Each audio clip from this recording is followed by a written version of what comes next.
Memang di Penayung sama Pasar Asia ini ada masih lahan yang bisa dialihkan?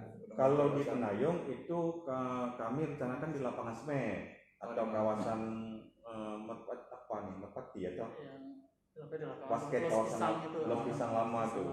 Nah, di kawasan Perbasi.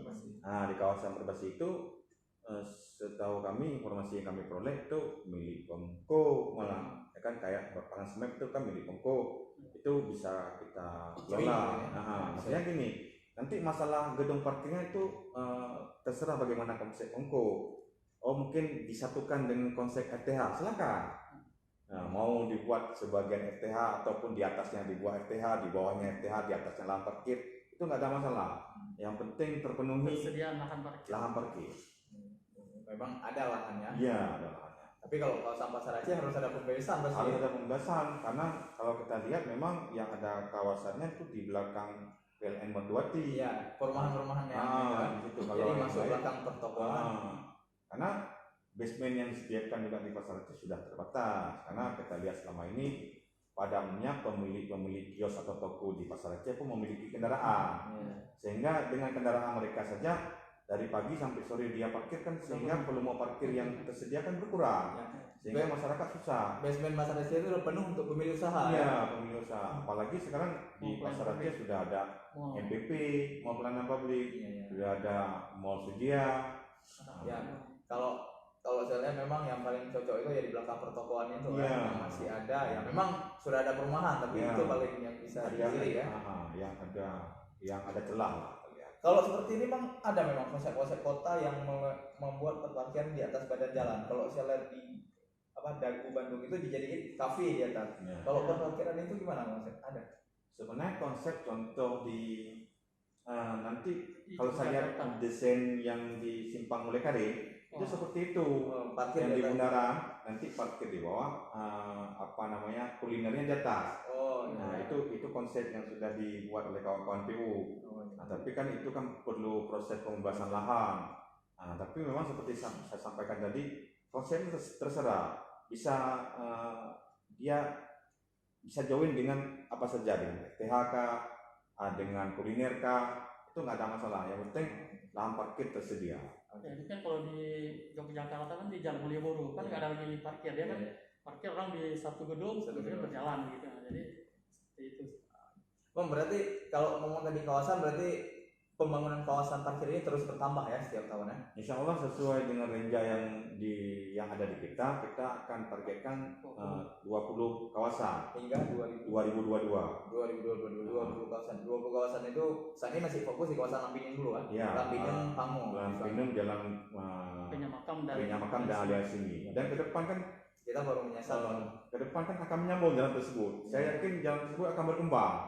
Kawasan-kawasan tersebut kalau nggak sekarang kita tata kawasan parkirnya, kapan lagi? Karena akan menyambung ke Jalan Soekarno-Hatta dan volumenya akan tinggi pasti. Nanti ketika tersambung itu bakal lebih tinggi, lebih ramai, lebih indah. Kawasan tersebut sudah rapi. Jadi kalau nggak sekarang kita mulai, saya takutkan akan disalahgunakan oleh masyarakat. Yang mudah-mudahan ya prosesnya berjalan ya. Yang paling penting ini adalah negosiasi dengan pemilik komunikasi sama pemilik toko ya. Kan dukungan masyarakat, kami selama ini pun dengan pemilik toko selalu interaktif. Kalau apapun keluhan mereka kita pecahkan bersama, kita carikan solusi. Memang kendalanya saat pembangunan, kan ada proses pembangunan yang memang mereka harus berkorban. Misalnya setengah bulan atau sebulan saat penataan ya. Kadang-kadang orang tidak bisa masuk. Tapi kami mohon itulah masyarakat. Kalau nggak ada dukungan masyarakat pun kami nggak bisa bergerak sendiri. Oke Bang, mana nih kita balik, berarti ini soal penataan, kita balik ke kawasan parkir non tunai. Parkir non tunai ini nanti ketika ini kanun ini kan sudah disahkan, sedang pembahasan, nanti ketika disahkan kan sudah bisa dijalankan. Kawasan kita sasar ini apa sekaligus atau kawasan parkir yang seperti apa nanti yang kita sasar ini? Apa kawasan yang tadi sedang dikembangkan oleh Malioboro ini? Tentu yang akan kita laksanakan rencana kita keseluruhan semua, tetapi kan prosesnya bertahap. Nah, untuk di tahap awal kita akan sasar dulu di jalan Diponegoro. Sebagai untuk yang percontohan, mungkin di pertengahan September nanti kan akan kita mulai uji coba untuk pembayaran menggunakan smartphone yang untuk secara non tunainya. Nah kemudian nanti juga seiring waktu, karena kan juga akan mungkin di September juga akan kita uji coba di salah satu di kawasan parkir yang sudah kita siapkan, karena yang dinyamakan secara infrastruktur sudah siap. Ada satu yang sudah siap, mungkin nanti juga itu akan kita terapkan. Jadi yang di tepi jalan juga ada yang sudah kita uji coba, yang di kawasan parkir juga sudah kita uji coba di pertengahan September. Nah mungkin nanti setelah kita evaluasi yang dua itu, mungkin di bulan berikutnya baru nanti kita di kawasan seputaran Masjid Raya Banda Aceh. Jadi di kawasan Pasar Aceh itu yang akan juga kita lakukan pembayaran secara non tunai, karena ini kan nanti proses tahapan kan tentu harus disurvei dulu, karena pelempatan kelengkapan secara administrasi nanti dengan juru parkir harus kita bina dulu, jadi kan tentu ada proses bertahap. Nah nanti baru mungkin ke kawasan Penayo. Jadi secara keseluruhan akan kita tetap ke seluruh kota Banda Aceh, teman tahapannya. Berarti percobaannya kita coba di kawasan Pasar Aceh, Jalan Penogoro, dan kemudian lanjutkan Jalan Menjiraya. Ya setelah itu di kawasan Menjiraya, di Jalan Madalah. Karena itu kawasan CBD yang tinggi kali bangkitan parkirnya. Selama ini juga ini parkir paling banyak PAD parkir di situ katanya. Berarti Bang nanti ketika parkir ini kawasannya tetap sama, mereka parkir seperti sekarang ini posisinya.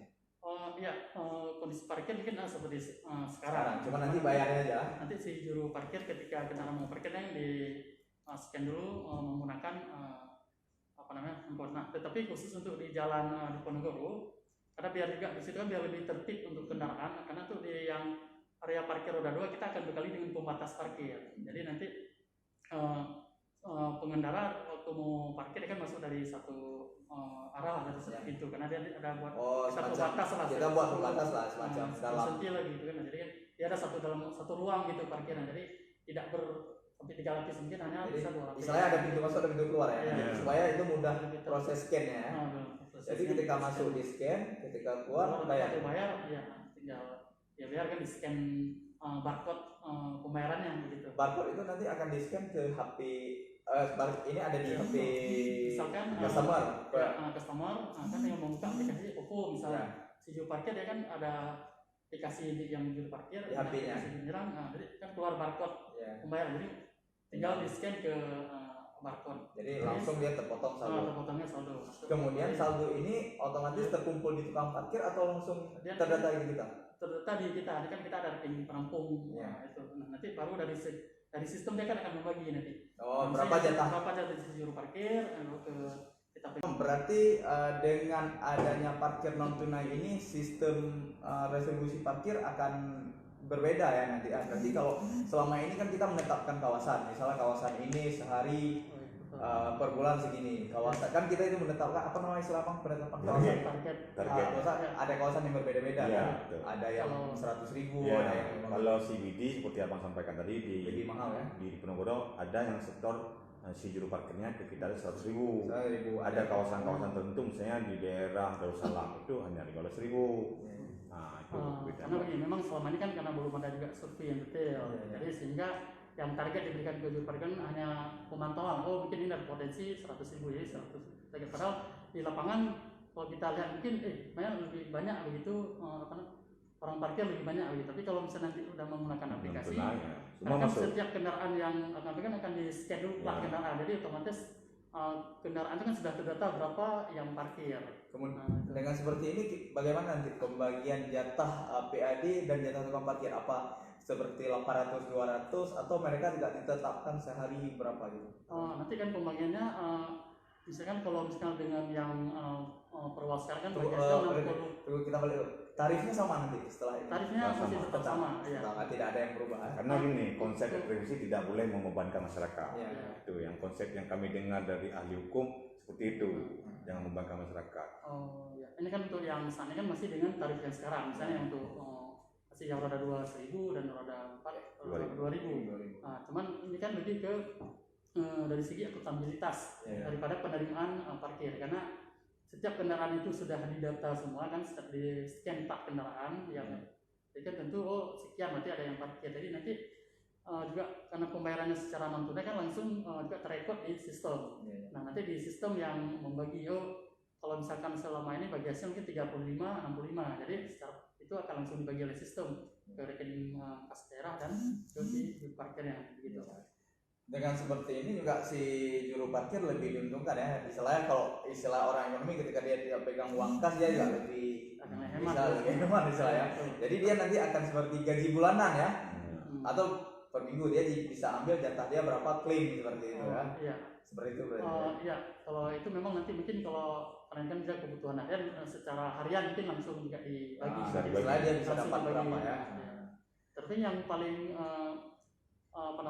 untuk bagi si juru parkir nanti dengan ada aplikasi ini dia juga memang bukan hanya dia khusus untuk juru parkir, karena aplikasi juga nanti di situ juga bisa dia menjual pulsa, HP. Jadi kalau memang ada orang lain yang mungkin mau beli token listrik juga bisa. Jadi si juru parkir juga seperti pelaku bisnis online dia di situ. Itu karena keuntungan bagi dia ini kan sudah terekam secara perbankan. Mungkin dari segi perbankan ketika melihat dia transaksi dia banyak, atau mungkin bisa dikasih modal usaha atau untuk yang kegiatan lain, mungkin bagi si parkir begitu. Istilah dia bukan lagi juru parkir di sini, sudah pebisnis ya.